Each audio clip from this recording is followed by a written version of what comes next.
नक्कली भुटानी शरणार्थी प्रकरणमा संलग्न गिरोह र तिनका संरक्षक विरुद्ध राज्य विरुद्धको अपराधका कानूनी दफा पनि आकर्षित। अनावश्यक राजनीतिक हस्तक्षेप नभई अपराधमा अनुसन्धानमा कोसे ढुङ्गा साबित हुने प्रहरीको भनाई।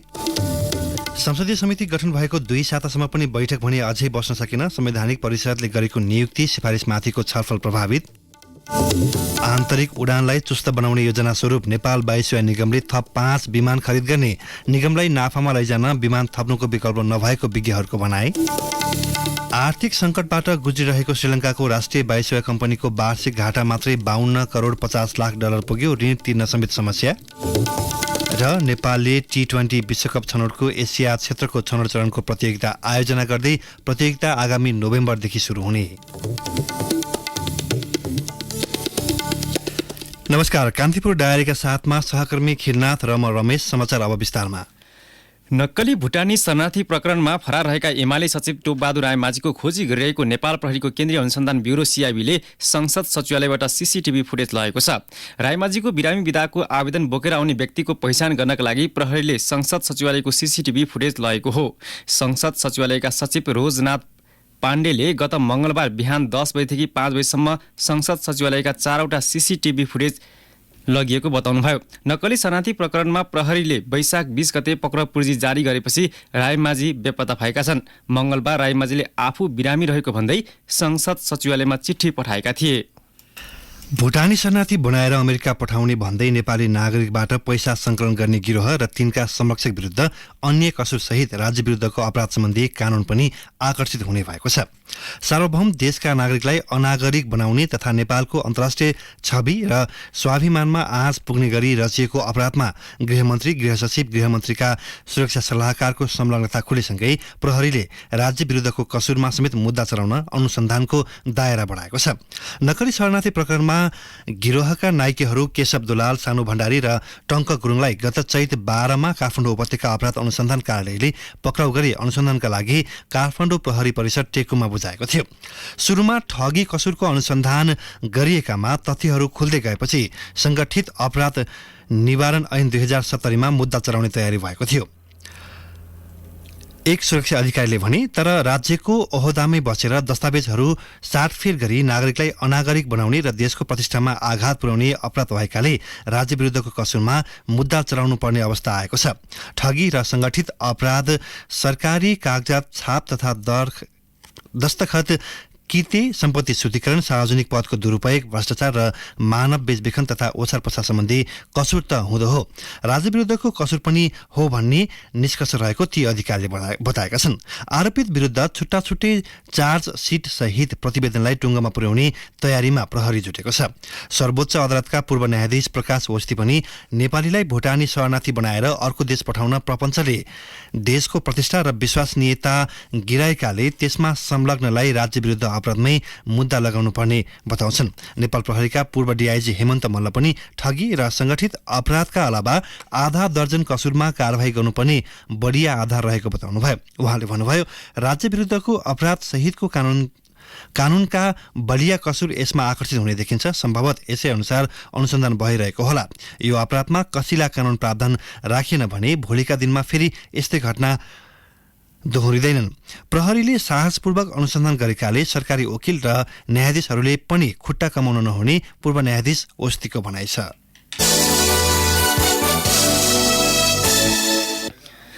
गठन भएको 2 सातासम्म संसदीय समितिको बैठक बस्न नसक्दा संवैधानिक परिषदले गरेको नियुक्ति सिफारिसमाथि छलफल हुन सकेको छैन। प्रतिनिधि सभाको पहिलो अधिवेशनको अन्तिम दिन वैशाख 15 मा संसदीय समितिहरू गठन भए पनि एउटै बैठक बसेको छैन। संसदीय सुनुवाई समितिले काम सुरु नगर्दा प्रधान न्यायाधीश नियुक्तिका लागि संवैधानिक परिषदले गरेको सिफारिसमाथि सुनवाई हुन सकेको छैन। 15 महिनादेखि नेतृत्वविहीन सर्वोच्च अदालतको प्रधान न्यायाधीशमा परिषदले यही साता हरिकृष्ण कार्कीको नाम सिफारिस गरेको थियो। यसअघि न्यायाधीशमा विनोद शर्मा, निता गौतम दीक्षित र डीएन पराजुली सिफारिस भइसकेका छन्। हालसम्म समितिको सभापति नतोकिए पनि ज्येष्ठ संहिता सदस्यले बैठक राख्न सकिने नियमावलीमा व्यवस्था छ। संसदले विषयगत समिति टुङ्गाए पनि संयुक्त समितिमा रहने सांसदको नाम दलहरूले अझै टुङ्गाएका छैनन्। एमाले, राष्ट्रिय स्वतन्त्र पार्टी र राप्रपाले मात्रै सुनुवाई समितिमा रहने सांसदको नाम बुझाएका छन्। काङ्ग्रेस, माओवादी र जसपाले नाम बुझाएका छैनन्। माओवादी प्रमुख सचेतक हितराज पाण्डेले भन्नुभयो, सुनुवाई समितिमा एमाले पाउने सदस्य यकिन नभएकाले नाम नदिएका हौं। संसद सचिवालयले एमाले कहिले 3 जना र कहिले 4 जना भागमा पर्ने भनेपछि विवाद कायमै रहेको उहाँको भनाइ छ। सुनवाई समितिमा एमाले 4 जनाको नाम बुझाइसकेको छ। एमाले प्रमुख सचेतक पदम गिरीले समितिको काम अघि बढाउन सत्तापक्षले चासो लिनुपर्ने बताउनुभयो। कांग्रेस, एमाले र माओवादीकै कारण संसदीय समितिको बैठक बस्न नसकेको राष्ट्रिय स्वतन्त्र पार्टीका प्रमुख सचेतक सन्तोष परियाले बताउनुभयो।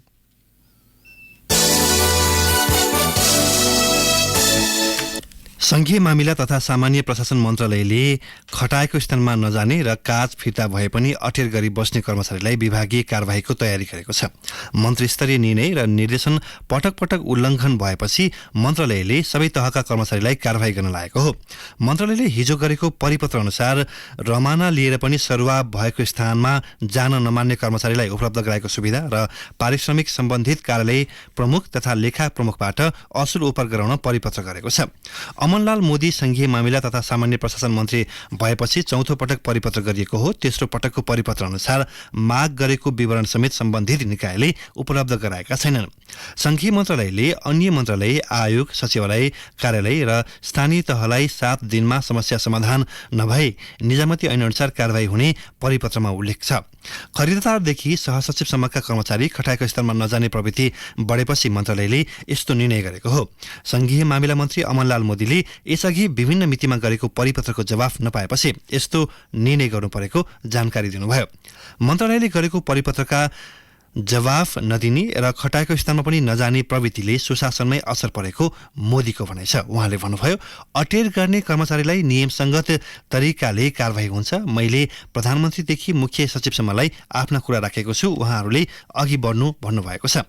यसअघि मोदीले पुस 24, माघ 27 र फागुन 30 मा पत्रचार गरेर कर्मचारीका विषयमा मागेको विवरण सम्बन्धित मन्त्रालय, आयोग, कार्यालय र निकायले उपलब्ध नगराएपछि कारबाही तयारी गरिएको हो।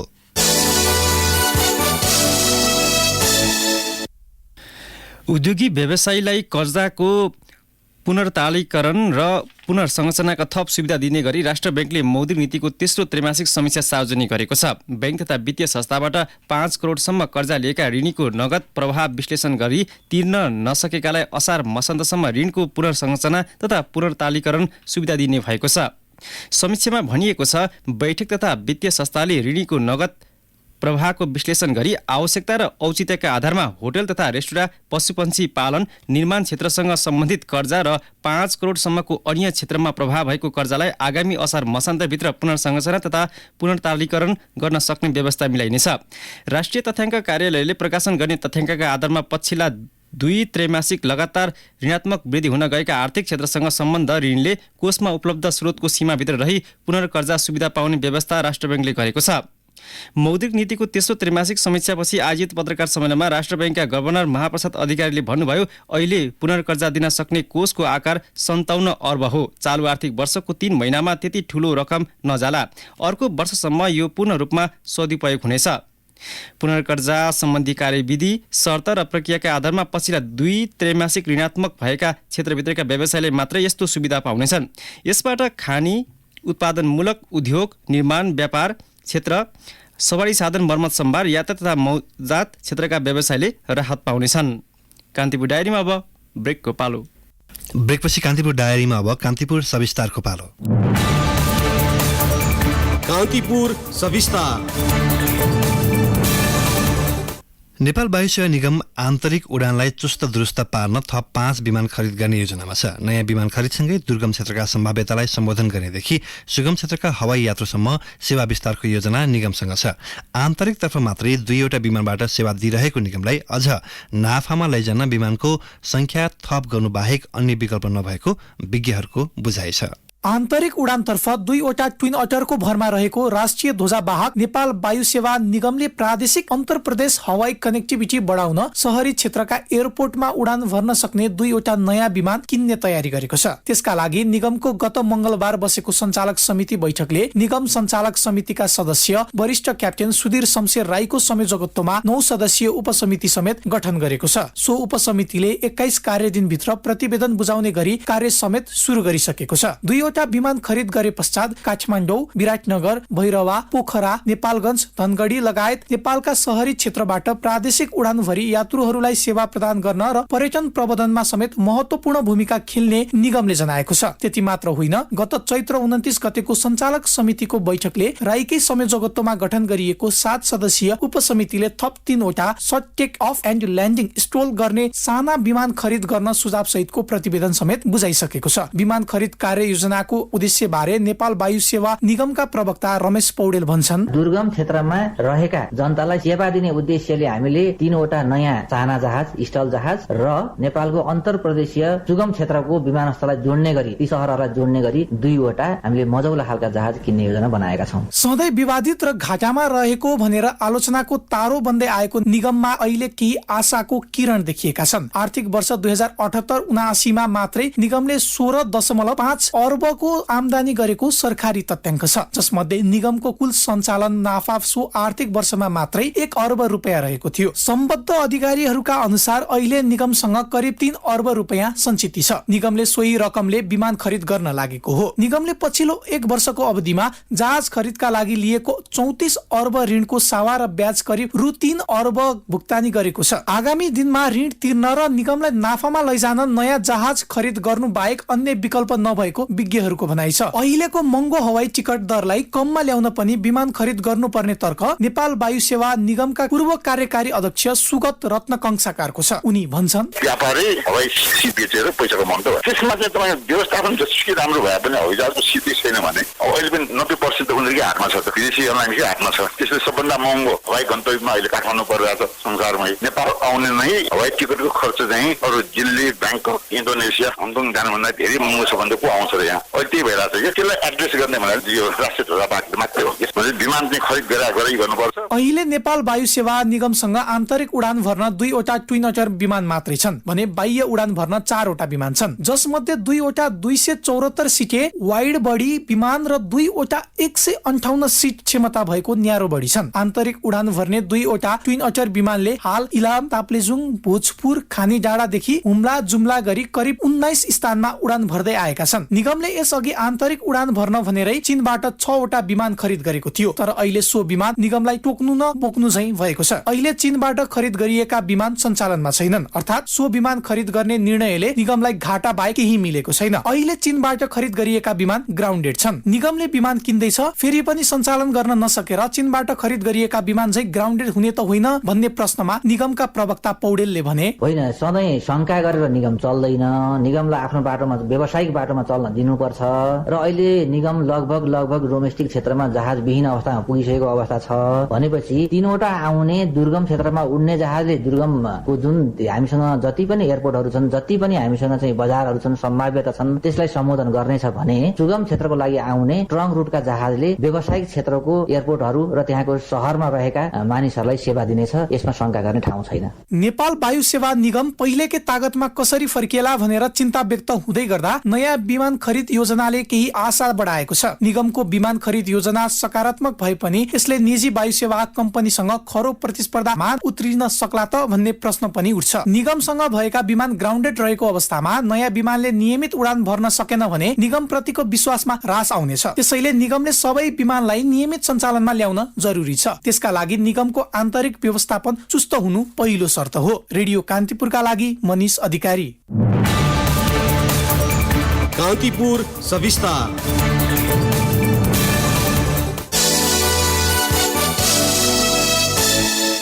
इन्टरनेट सेवा प्रदायकहरूले अबको केही दिनमै इन्टरनेट सेवाको महसुल दर बढाउने तयारी थालेका छन्। केही समय अघिसम्म कसले सबैभन्दा सस्तोमा इन्टरनेट दिने भन्नेमा एकअर्कासँग प्राइस वार गरेका उनीहरू अब भने अचाक्ली घटाइएको भनिएको मूल्य हटाएर आपसी सहमतिमा नयाँ मूल्य कायम गर्न एकजुट भएका हुन्।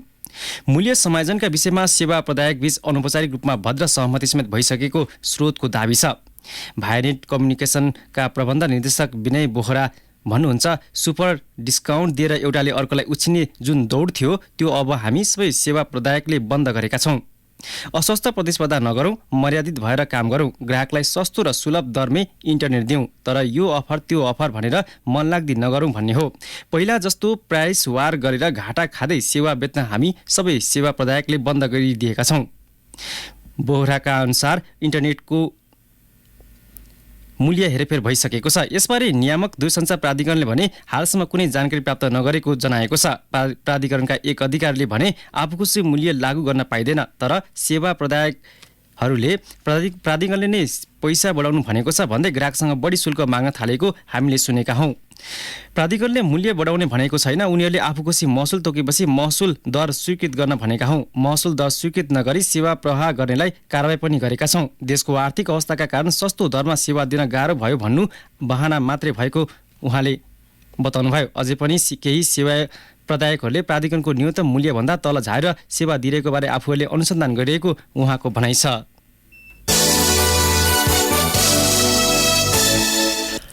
गण्डकी प्रदेशका नवनियुक्त 4 मन्त्रीले पद तथा गोपनीयताको शपथ ग्रहण गरेका छन्। प्रदेश प्रमुखको कार्यालयमा आयोजित समारोहमा प्रदेश प्रमुख पृथ्वीमान गुरुङ समक्ष 4 मन्त्रीले शपथ ग्रहण गरेका हुन्। शपथ लिनेमा कांग्रेसबाट महेन्द्र ध्वज जीसी, जित प्रकाश आलेमगर र दिपेन्द्र बहादुर थापा तथा माओवादी केन्द्रका रेशम बहादुर जुगजाली छन्। जीसीलाई कृषि तथा भूमि व्यवस्था, आलेमगरलाई आर्थिक मामिला र थापालाई उद्योग, पर्यटन, वन तथा वातावरण मन्त्रालयको जिम्मेवारी दिएको छ। त्यस्तै माओवादीका जुगजालीले भौतिक पूर्वाधार विकास तथा यातायात व्यवस्था मन्त्रालयको जिम्मा पाउनु भएको छ। मुख्यमन्त्री सुरेन्द्रराज पाण्डेले 4 जनालाई हिजो मन्त्री नियुक्त गर्नुभएको हो।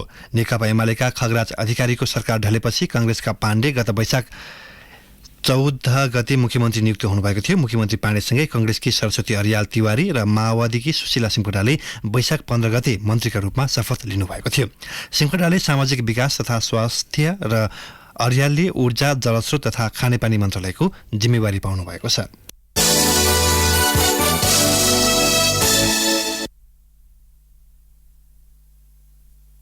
एमाले अध्यक्ष केपी शर्मा ओलीले पार्टी विरुद्ध हुने जुनसुकै घेराबन्दीको प्रतिकार गर्न निर्देशन दिनुभएको छ। काठमाडौँमा जारी केन्द्रीय कमिटिको 5औं बैठकमा अध्यक्ष ओलीले विभिन्न बहानामा पार्टीमाथि प्रहार भएकाले त्यसको प्रतिकार गर्न नेताहरूलाई निर्देशन दिनुभएको हो। बैठकमा समसामयिक राजनीतिक प्रतिवेदन प्रस्तुत गर्दै अध्यक्ष ओलीले नयाँ सत्ता समीकरण, गठबन्धन लगायतका नाममा पार्टीमाथि घेराबन्दी भएको बताउनुभयो। राजनीतिक प्रतिवेदन प्रस्तुत गर्दै अध्यक्ष ओलीले उपनिर्वाचनमा पार्टीले प्राप्त गरेको मतलाई गम्भीर समीक्षा गर्नुपर्ने बताउनुभयो। बैठकको पहिलो दिन सल्लाहकार परिषद, अनुशासन आयोग, लेखा आयोग र निर्वाचन आयोगका प्रमुखहरूको प्रतिवेदन, 2 महिने मिसन ग्रासरुट अभियानको समीक्षात्मक प्रतिवेदन प्रस्तुत गरिएको छ। बैठक आजसम्म चल्नेछ। कान्तिपुर डायरीमा अब पुनः ब्रेकको पालो।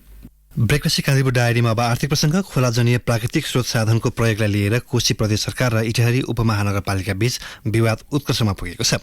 प्रदेश सरकारले वन नियमावली ल्याउन ढिलाइ गर्दा राजस्व बाँडफाँट लगायतका विषयमा दुई तहको सरकार बीच विवाद बढेको हो। 2 साता यता जनप्रतिनिधिले नै खोलाबाट ढुङ्गा गिटी उत्खनन गर्न नरोकेपछि डिभिजन वन कार्यालय सुनसरीले इटहरी उपमहानगरपालिकाको 5 वटा टिप्पर नियन्त्रणमा लिएको छ।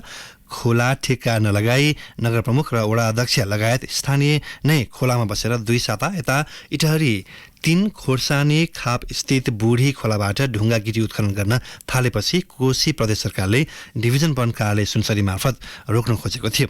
डिभिजन वन कार्यालयले खोलाबाट आफूखुसी ढुङ्गा गिटी उत्खनन कार्य तत्काल रोक्न आग्रह गरे पनि इटहरी उपमहानगरले उत्खननको काम रोकेको छैन। नेपाल चेम्बर अफ कमर्सले आगामी आर्थिक वर्षको बजेटमा सरकारले कृषि उपकरण आयातमा पूर्ण छुटको व्यवस्था गर्नुपर्नेमा जोड दिएको छ। बाँझो जमिन सदुपयोग नीति बनाएर बजेटमा विशेष व्यवस्था गर्न समेत उसको आग्रह छ। चेम्बर अफ कमर्सका प्रतिनिधिले अर्थमन्त्री प्रकाश शरण महतलाई शुक्रबार भेटेर दिएको सुझावमा भनिएको छ, बाँझो जमिन सदुपयोग गरी कृषि उत्पादनमा आधुनिकीकरण, यान्त्रिकरण एवं वैज्ञानिकरण गरी मुलुकलाई आत्मनिर्भर बनाइनुपर्छ। आगामी बजेट वितरणमुखी नभई उत्पादनमुखी बनाउन समेत चेम्बरले आग्रह गरेको छ। बजेट यथार्थपरक र कार्यान्वयन योग्य तथा चुस्त दुरुस्त हुनुपर्ने चेम्बरको भनाइ छ।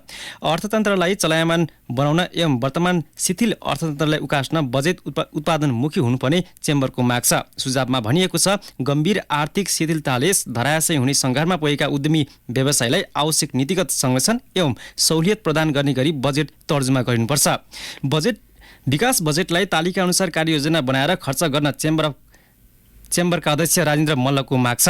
चेम्बरले करको दायरा बढाउन समेत अर्थमन्त्री महतलाई सुझाएको छ। लक्ष्य अनुसारको राजस्व सङ्कलन हुन नसकेकाले करको दायरा वृद्धि गर्नुपर्ने मल्लको भनाइ छ। नागरिकता वितरण गर्दा सँगै पान कार्ड पनि दिने व्यवस्था गर्न पनि अध्यक्ष मल्लले आग्रह गर्नुभयो। भन्सार प्रशासनलाई चुस्त बनाउनु पर्ने र सन्दर्भ मूल्य खारेज गरी कारोबार मूल्यलाई मान्यता दिनु उपयुक्त हुने उहाँले बताउनुभयो। कान्तिपुर डायरीमा अब अन्तर्राष्ट्रिय प्रसङ्ग। आर्थिक सङ्कटबाट गुज्रिरहेको श्रीलङ्काको राष्ट्रिय ध्वजावाहक वायु सेवा श्रीलङ्कन एयरलाइन्सको वार्षिक घाटा 52 करोड 50 लाख डलर पुगेको छ। करिब 6000 कर्मचारी रहेको श्रीलङ्कन एयरलाइन्समा खर्च अत्यधिक धेरै हुँदा खराब आर्थिक सङ्कटबाट गुज्रिरहेको अन्तर्राष्ट्रिय सञ्चार माध्यमले जनाएका छन्।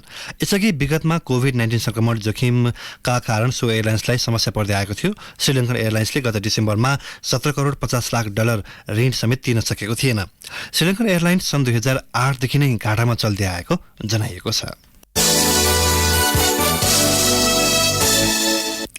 अब खेल प्रसङ्ग। नेपालले 2020 विश्वकपको छनौटको एसिया क्षेत्रको छनौट चरणको प्रतियोगिता आयोजना गर्ने भएको छ। अमेरिका र वेस्ट इन्डिजले सन् 2024 को जुनमा आयोजना गर्ने 2020 विश्वकपका लागि अन्तर्राष्ट्रिय क्रिकेट परिषद ICCले नेपाललाई एसिया क्षेत्रको छनौट चरणको प्रतियोगिता आयोजना गर्न दिएको हो। नोभेम्बर 1 देखि 10 सम्म एसिया क्षेत्रको 20 विश्वकप छनौट प्रतियोगिता आयोजना गर्न ICCले नेपाललाई आयोजनाको जिम्मेवारी दिएको नेपाल क्रिकेट सङ्घ क्यानका अध्यक्ष चतुरबहादुर चन्दले बताउनुभयो। एसियाको छनौटमा नेपालसहित UAE, ओमान, हङकङ, बहराइन र सिङ्गापुरले प्रतिस्पर्धा गर्दैछन्। बाँकी 2 छनौट चरण पार गरेर आउनेछन्। सहभागी टोलीलाई 2 समूहमा विभाजन गरिएको छ भने समूहको शीर्ष 2 टोली सेमी फाइनल पुग्नेछ। फाइनल पुग्ने टोलीले अर्को वर्ष अमेरिका महाद्वीपमा हुने विश्वकपमा स्थान बनाउने चन्दले जानकारी दिनुभयो। उहाँका अनुसार प्रतियोगिताका खेलहरू त्रिवी क्रिकेट मैदान किर्तिपुर र मूलपानीको माथिल्लो क्रिकेट मैदानमा हुनेछ। हालै सम्पन्न SSC premier league कपबाट Mulpani cricket मैदान प्रयोगमा आएको थियो। क्यानका अध्यक्ष चन्दले भन्नुभयो, ICCले बुधबार इमेल पठाएर नेपाललाई प्रतियोगिता आयोजना गर्न दिन लागेको निश्चित गरेको छ। उसले सहभागी अन्य राष्ट्रलाई 2020 विश्वकपको एसिया छनौट नेपालमा आयोजना गर्न लागेको जानकारी गराइसकेको छ। किर्तिपुर र मूलपानीमा प्रतियोगिताका खेल हुने भनेको छ। मूलपानीमा अझै सुविधा थप्नुपर्ने जोड उनीहरूले गरेका छन्। हामीसँग त्यसका लागि समय छ, हामी त्यो सुविधा थप्नेछौँ। चन्दका अनुसार प्रतियोगिता आयोजना गर्ने दाबी UAE ले पनि देखाएको थियो। तर विगतमा विश्वकप छनौटदेखि एसिया कपसम्म आयोजना गरिसकेका हुनाले ICCले यसपटक नेपालको पालो रहेको बताएको थियो। अब मौसम सम्बन्धी जानकारी। काठमाडौँ उपत्यका सहित मुलुकका अधिकांश स्थानको मौसम आज सामान्यतया सफा रहने जल तथा मौसम विज्ञान विभागले जनाएको छ। कोशी, बागमती, गण्डकी, कर्णाली र सुदूरपश्चिम प्रदेशका पहाडी भेगका केही स्थानमा आंशिक बदली रही हल्का वर्षाको सम्भावना छ। केही बेर अघि 18 डिग्री सेल्सियस मापन गरिएको काठमाडौँ उपत्यकाको अधिकतम तापक्रम आज 31 डिग्री सेल्सियस पुग्नेछ। सूर्योदय बिहान 5 बजेर 16 मिनटमा भयो। सूर्यास्त साँझ 6 बजेर 44 मिनटमा हुनेछ। हवस् त यिनी प्रसङ्ग सहित बिहान 6:30 बजेको कान्तिपुर डायरी हेरिन सकिन्छ। हाम्रो अर्को बुलेटिन बिहान 8 बजे डेभलपमेन्ट एन्ड इकोनोमिक्स डायरी हुनेछ। अहिलेलाई सहकर्मी खिलनाथ र म रमेश बिदा हुन्छु। नमस्कार।